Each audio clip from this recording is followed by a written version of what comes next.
Bonjour à tous et à toutes et bienvenue à un nouveau épisode de Débris sans filet. Vous vous retrouvez ici avec Tito Chion et Jocelyn Breton. Bonjour à tous. La Ligue des Champions s'est terminée, 18 matchs en même temps, le multiplex énorme et surtout les rencontres juste formidables.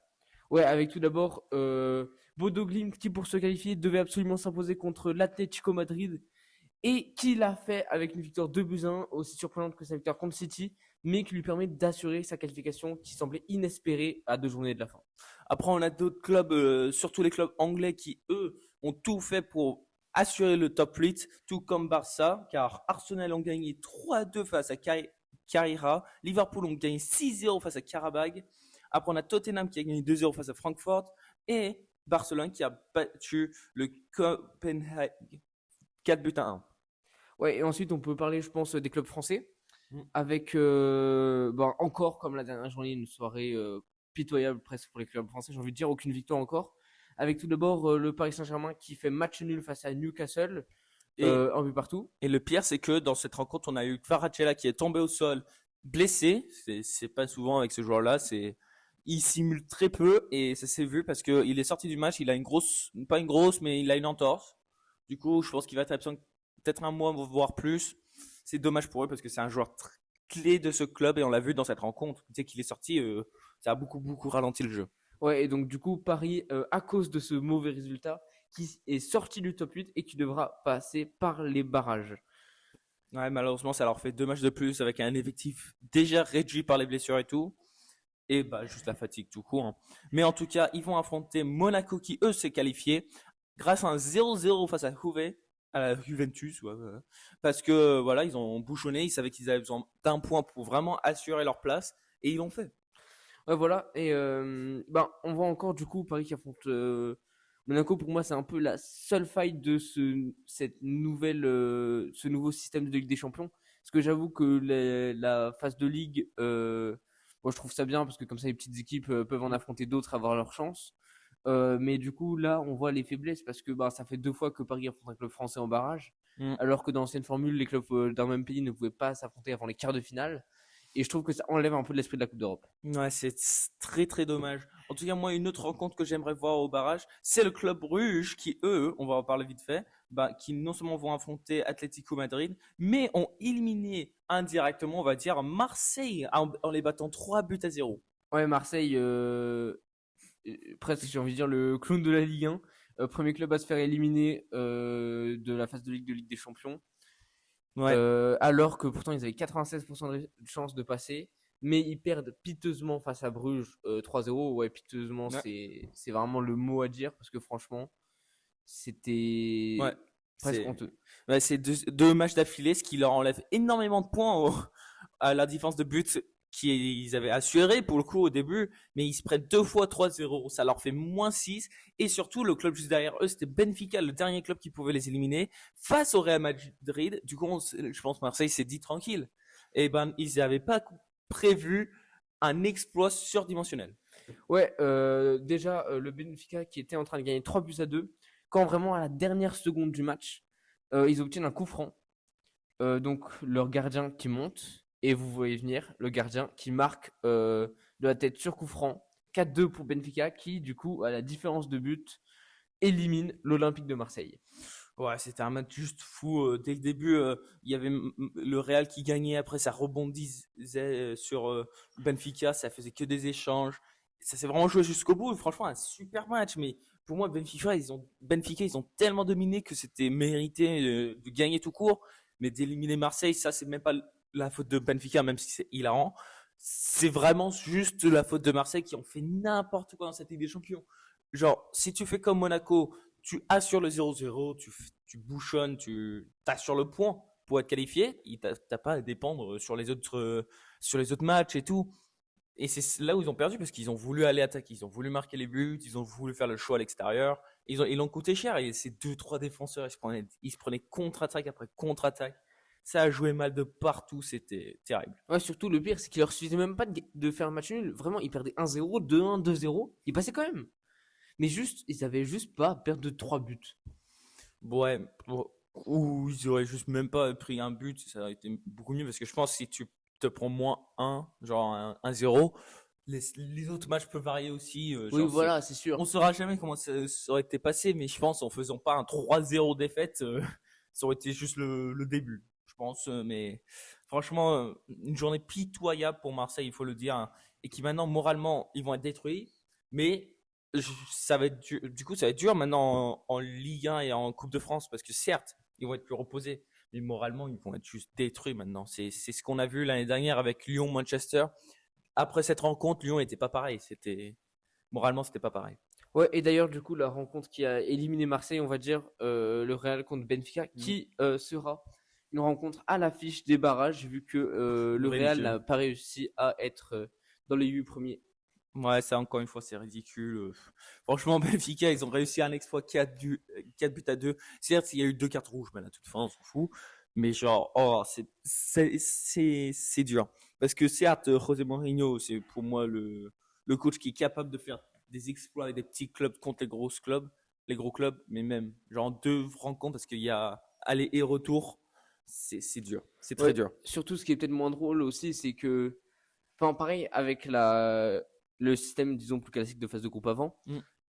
les équipes qui s'affrontaient en groupe ne pouvaient pas s'affronter directement après en huitième. Là, je trouve, c'est pareil, c'est un peu moins bien. C'est mieux de changer d'équipe, quoi. Mm. Mais c'est pour ça, le nouveau barème, il devrait peut-être se remettre en question sur certaines choses parce que là, c'est n'importe quoi. En tout cas, pour vite fait finir avec les barrages, parce que les autres rencontres, ils étaient un peu moins intéressants. Il y en a eu des grosses quand même. On a aussi le Bodø/Glimt face à Inter Milan. Inter Milan qui, eux, ont fait un match super face à Dortmund. C'était très lent au début, mais à partir de la 80, ça a beaucoup accéléré et ils vont remporter la victoire de but à 0 pour malheureusement ne pas atteindre le top 8. Ouais, on aura aussi une autre grosse rencontre, donc justement avec Dortmund qui a perdu contre l'Inter. Dortmund qui affrontera l'Atalanta pour une assez belle affiche, je trouve, dans ces barrages. Donc. Oui, en tout cas, après, c'est Olympiakos face à Leverkusen, mais Olympiakos qui ont gagné 2 buts à 1 face à Ajax. Mais Ajax qui, eux, sont plongés dans cette Ligue des Champions. Du coup, c'était pas très intéressant. Un peu comme Villarreal qui, eux, vont encore perdre 3 buts à 0 face à Leverkusen.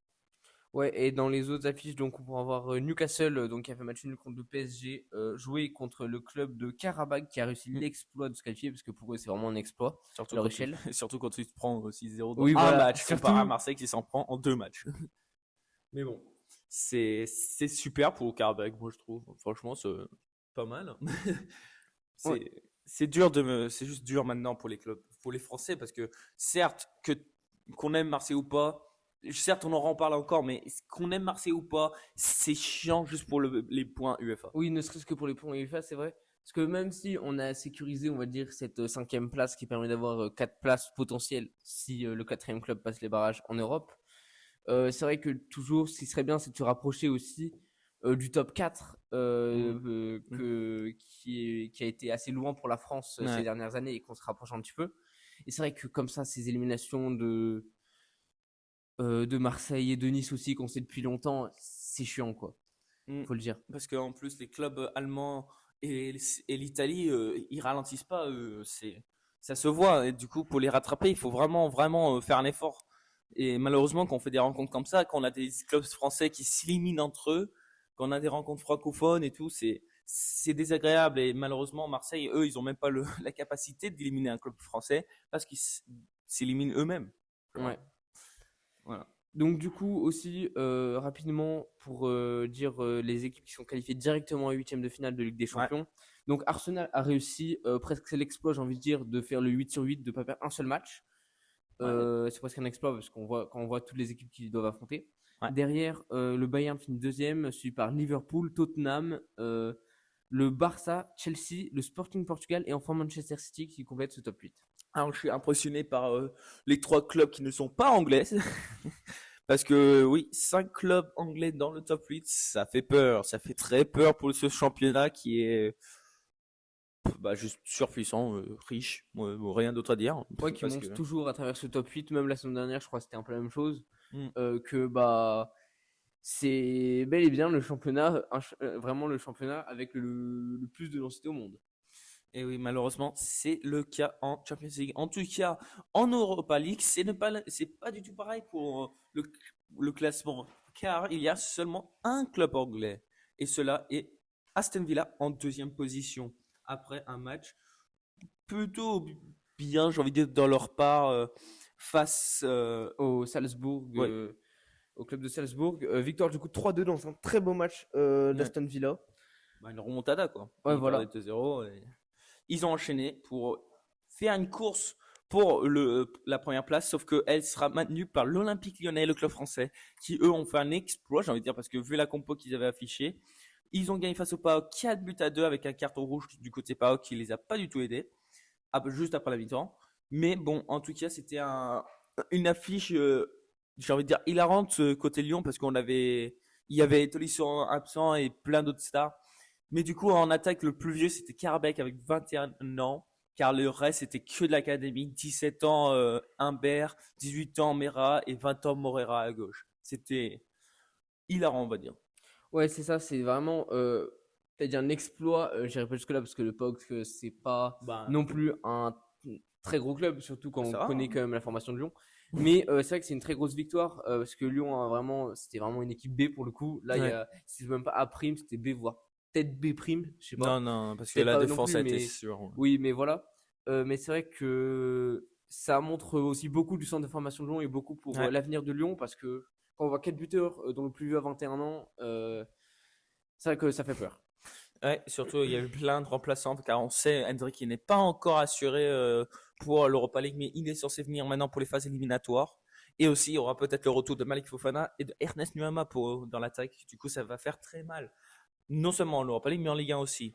En tout cas, pour le reste des clubs de Ligue 1 en Europa League, c'est Nice qui, eux, ont fini leur Europa League en revenant à leur base quand même. Ils ne pouvaient pas vraiment devenir bons d'un coup. Non, ça serait pas drôle. Ils perdent 1-0 face à Ludo Goretz. Ouais, face au Ludo Gorazgrad, donc qualifié pour les barrages. Mais bon, ils ont quand même assuré.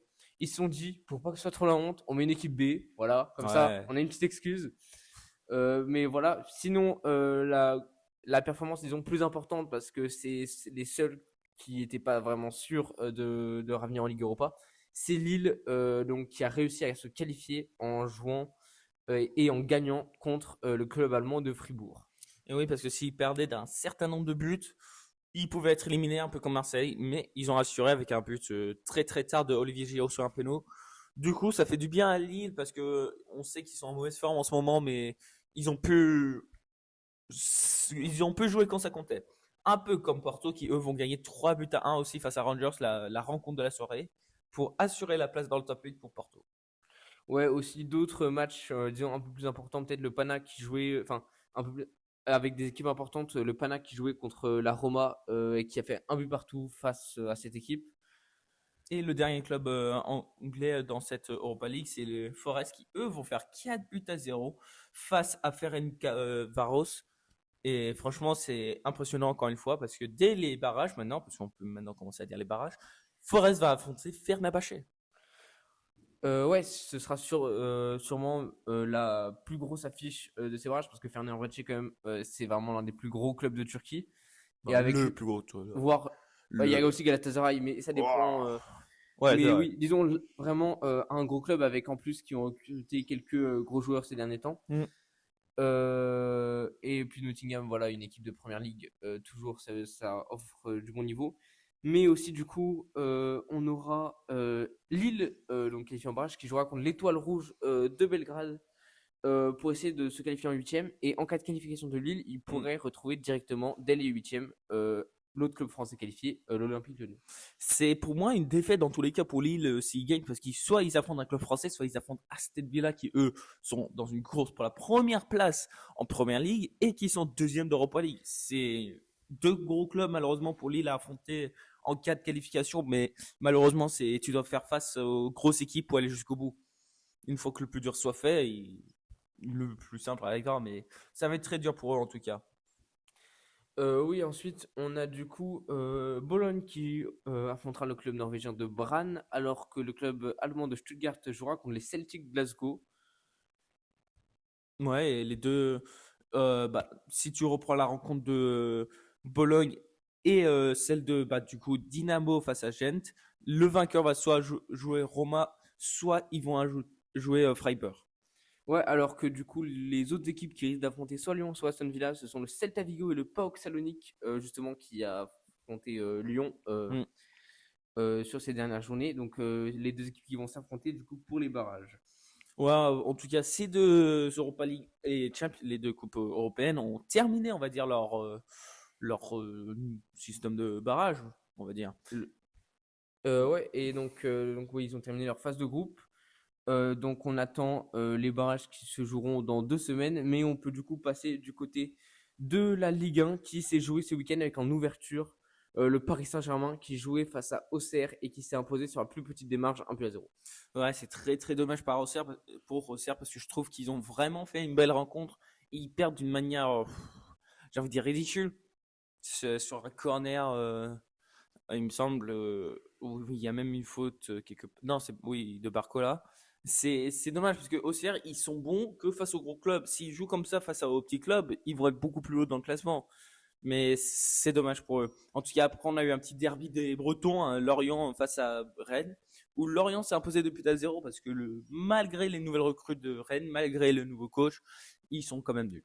Tout Alors, simplement. oui, je trouve ça un peu exagéré. Lorient et Rennes, qui sont deux équipes qui sont en très grosse forme, qui enchaînent les Ah victoires en ce non. moment. On voit du coup Lorient avec leur remontée, alors qu'ils luttaient pour Mais le maintien, ils sont Rennes, maintenant ils sont en train de 9e. tomber là, justement. Non, non. Rennes, ils étaient quatrième. Ils sont sixième et avec du recul maintenant. Ils ont enchaîné peut-être 2 défaites maximum. Oui, mais après, Étant donné qu'avant, ils étaient sur 5 victoires sur leurs 6 derniers matchs. Moi, oui, avant. Et je parle de maintenant. Maintenant, ils sont en mauvaise forme. non, maintenant, pour moi, ils sont pas Ah. encore en mauvaise forme. On peut pas dire qu'ils sont en mauvaise forme. Quand tu as une attaque le Paul, Mbolo et plein d'autres gens comme ça, ne pas gagner, ne pas marquer un but face à Lorient. Oui, mais Lorient qui est aussi une équipe en bonne forme, qui enchaîne aussi les victoires sur les derniers matchs. Donc, pour moi, c'est certes une défaite décevante pour Rennes, mais ça veut pas dire qu'ils sont en mauvaise forme encore. Ils restent tout proches. Ils restent à 5 points de Lyon qui est quatrième, à 1 point de Lille qui est cinquième. Ouais. Pour moi, il y a pas d'alerte là-dedans. C'est pas comme s'ils avaient perdu contre un Metz ou une équipe comme ça. Sur les 5 derniers matchs en Ligue 1, ils font 2 défaites, un match nul, 2 victoires. C'est très neutre pour un club en haut de classement qui se fout à la course. Mais bon, c'était un derby, du coup, la situation de match n'est pas la même. Mais Mais sinon, on avait du coup aussi le choc de cette journée qui voyait s'affronter l'ex-premier et le troisième de la Ligue 1, Marseille et Lens. Donc Marseille qui s'est imposé 3-1 face aux Lensois et qui a fait tomber Lens de son statut de leader. alors dès le début, Marseille était chaud bouillant parce que même dans l'avant-match, les supporters, ils ont tout fait exploser. Ah, ils ont ramené les feux artifices, c'était très beau à voir, mais je pense que ils ont réussi à être dans la tête des Lensois parce qu'ils n'étaient pas pareils dès le début, très dominés et malheureusement ça s'est reproduit sur le terrain et ils ont été punis pour cela. Certes, après la mi-temps, c'était un peu mieux, mais ce n'était pas assez malheureusement pour Lens, car Marseille vont faire un exploit qui pensait était une bonne façon de rentrer dans la dernière journée de Champions League, mais malheureusement, les a pas servi à grand chose. Seulement une grosse victoire pour ralentir Lens dans la course qui s'est maintenant fait dépasser par le Paris Saint-Germain, mais surtout essayer de les rattraper. Ensuite, du côté des équipes, disons plus en méforme, on a Monaco donc qui jouait contre Le Havre et qui n'a toujours pas réussi à s'imposer. Tu vois, ça c'est une équipe en mauvaise forme. Pour le Ouais, coup, oui, Monaco, c'est même pas un débat, c'est pour le coup, en Champions League, j'avais pas trouvé qu'ils avaient fait un mauvais match, mais oui, en Ligue 1, c'est plus qu'une mauvaise forme, c'est le début de la fin peut-être, mais surtout, il faut regarder les blessures, les suspendus qu'ils ont, parce que franchement, ils payent très cher Monaco, les suspendus et tout. Parce que malheureusement, oui, les blessés, ils peuvent rien en faire, mais des gens comme Pogba on sait pas trop sa blessure, il vient, il repart sur la même blessure, c'est compliqué. Après, il y a des joueurs qui prennent des suspensions de 2 mois. C'est pas comme Rennes qui, eux, sont tous enfants. ouais. Et l'autre, du coup, équipe en méforme, a réussi cette fois à s'imposer pour la première fois depuis un certain temps en Ligue 1, je crois d'ailleurs. Nice qui s'est imposé très largement face à Nantes, 4-1. Nantes qui est d'ailleurs un autre club en Ouais. crise vu qu'ils sont actuellement 16e et barragistes. Tu as dit Nice revient. Moi, je pense que c'est plus Nantes qui replonge et qui continue à s'enfoncer parce que pour moi, dans cette rencontre, c'était pas un exploit de Nice, c'était surtout une défaite de Nantes catastrophique. Il y a aucun jeu, ils peuvent pas relancer. C'est, c'est pas très bien. Ouais, mais en tout cas, une victoire est une victoire qui va faire du Oui, bien, c'est sûr, au absolument. moral, surtout avec la manière, même si C'est sûr que c'est pas comme s'ils gagnaient contre une grosse équipe. Ça fait toujours du bien et ça permet de se relancer. Même s'ils perdent le jeudi même. Oui, Mais même c'est pas super jeudi, mais avec l'excuse d'avoir mis une équipe B. Ouais, super. En tout cas, il y a un club qui n'a pas mis une équipe B, c'est Toulouse face à Brest, qui eux vont gagner 2-0. Toulouse Ouais, va gagner 2-0. Ouais, avec du coup Brest qui, pour le coup, eux aussi commencent à avoir une forme déclinante, on va dire. Ouais. Qui donc d'ailleurs joueront Nice ce week-end pour que les deux équipes essayent soit de continuer, soit de se relancer totalement. Alors que dans un match un peu plus de bas de tableau, un peu moins attractif, on a eu le PFC qui affrontait Angers pour un match nul 0-0. Oui, après, il y a la rencontre de la soirée, le match de 21h, c'était Lille face à Strasbourg. Une grosse rencontre, 4 buts à 1 pour Strasbourg. Lille, qui pour moi est un club qu'on ignore un peu parce que les mauvais résultats s'enchaînent. Ouais, c'est pareil, je suis toujours un peu réticent à dire ça alors qu'ils sont encore 5e de Ligue 1. Oui, mais le classement ne veut pas tout dire, Oui, surtout mais pour la c'est forme sûr, oui, actuelle. que ça va pas tout dire, surtout que, bon, en vrai, ok, la méforme s'enchaîne, mais ils ont quand même réussi à se qualifier en Ligue Europa, ce qui était plutôt C'est- leur objectif de la semaine. Bah, Mais c'est vrai que perdre comme ça, 4-1, le match de Strasbourg, c'était leur 5e défaite d'affilée, toute compétition confondue. ça, tu vois, ça, c'est un bon argument. Ah, bah, heureusement, ils ont gagné jeudi pour se remonter, mais après, c'est pas très bon, leur forme récente, et surtout en Ligue 1, et bah, ça se voit, surtout dans le jeu collectif. En tout cas, un club qui, eux, est en train de battre des records, c'est surtout les champions d'Europa League. C'est Lyon qui, eux, vont faire une masterclass à Metz, triplé de leur nouvelle recrue, Hendrik.